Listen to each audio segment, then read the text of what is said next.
ए बड़ा जल्दी नहा धोआ के रेडी हो गई। अब रेडी हो गल बहन, चलते नहीं अब बहन के यहाँ राखी बनवावे। अच्छा बड़ा जल्दी कितना टाइम होता है? टाइम अब 7:30 होगा, 7:21 शुभ मुहूर्त। तो यहाँ से निकल रहा बनी अपना बहन से कलाई में राखी बनवावे। तरह लोगन के बता रहल बानी कि हम अपना बहन के यहाँ निकल रहल बानी अभी आ जाए वहाँ राखी बनवाए। ओकरा बाद बहुत समय लगी वहाँ से आवे में, क्योंकि गईला के बाद में भगना भगनी थोड़ा परेशान कर देला ना। मामा जी अभी रही, अभी नेबरा रही नहीं के जाए के। तो रउआ लोगन देख सकतानी लोगन हम अपना भाई के माथा पर तिलक लगावत तनी, टीका यानी कि हम टीका करत तनी। और ये देख ली लोगन टीका करके ओकरा बाद कहनी है कि पीछे हाथ कर ले, कैसे रुमाल ना रख ले रहनी है, गलती हो गई हमरा से, ओकरा याद ना आइल जल्दी में। और देख सकतानी लोग मिठाई हम खियावत तनी। ओकरा बाद हमरा भाई के मिठाई अच्छा नहीं लागल, एकदम मुंह के एक्सपीरियंस देखी लोगन केंगे कैले बा, एकदम कहता रहे दो अब ना खाएम हम। कहनी चॉकलेट खा ले तो कहता हाँ खा ले।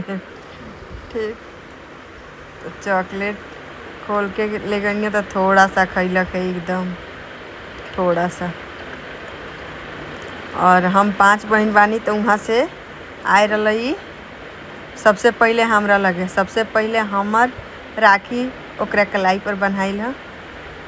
और वहाँ पूरा दीदी लोग इंतज़ार करत रह लोग, 4 आदमी घरे, सब कोई आए रहा नैहर में और इंतज़ार करत रहो। तो यहाँ ही खाना वाना भी ना खैलक है, ऐसे ही चल गई। देख लोगी ये हम चांदी के राखी बांधतनी आ एगो धागा वाला, पहले धागा वाला बांध दिएला फिर चांदी के पहनावा जाला। कैसे कि चांदी के ऐसे कुछ खास ना है, लेकिन अपना शौक होखेला कि अपना भाई के पहने। देखी लोगन हम आरती उतारतनी तो हंसता कि ई का करत रे। ठीक, तो आरती उतरा गए। अब देख ली लोगी राखी कैगो बनले बनी, 5 गो। अकेले हम 4 गो बनले बनी कि 5 गो, 4-5 गो बनी अकेले हम, सब कोई के साथे में। हम अपना बहन के यहाँ पहुँच चुकल बनी राखी बनवावेला।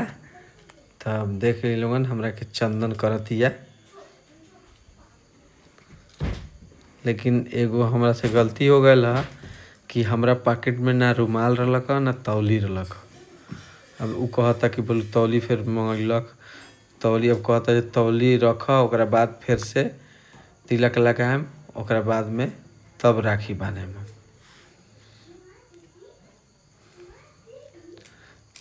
तो देखी लोगन अब राखी बन्हाए जा रहल बा हमरा कलाई में। अभी चंदन लागत है, एक बाद में राखी बन्हाई। तो देखी लोगन ये राखी है दे हमरा कलाई में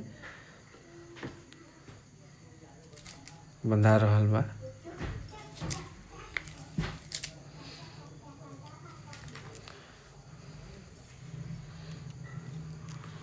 राखी बना रहा बा। ओकरा बाद में हम कहनी बहन के अपन के आशीर्वाद दो हमरा के कि हमर बढ़ंती होके। तो कहलक जे हाँ आशीर्वाद बा, हमर आशीर्वाद तोरा साथे बा।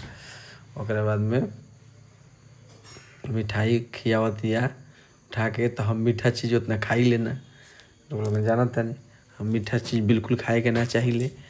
तब मिठाई खियावता, लेकिन हम थोड़ा सा खैनी है। ओकरा बाद में कहनी कि हमरा हाथ में दे दे, हम अपन खा ले हम। ठीक बा, बिल्कुल मीठा चीज़ हमरा खाए के मन ना करेला। थोड़ा बचावे के भी पड़ेला, परहेज करे के पड़ेला। मीठा चीज़ ज़्यादा खैला से वजन भी बढ़ेला। ओकरा बाद में देख लोगन कि जौन एक पिछला ब्लॉग बनैले रहे कि हाँ खरीदारी भल बा कथी कथी, उ सब गिफ्ट हम लेके गए रहनी है। तब हम अपना हाथ से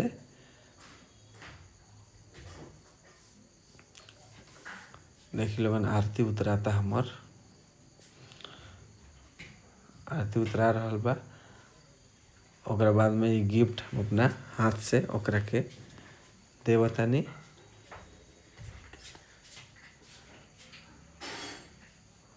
ओकरा बाद हमरा से छोट बहन ही यही हमरा एके गो बहिन बा।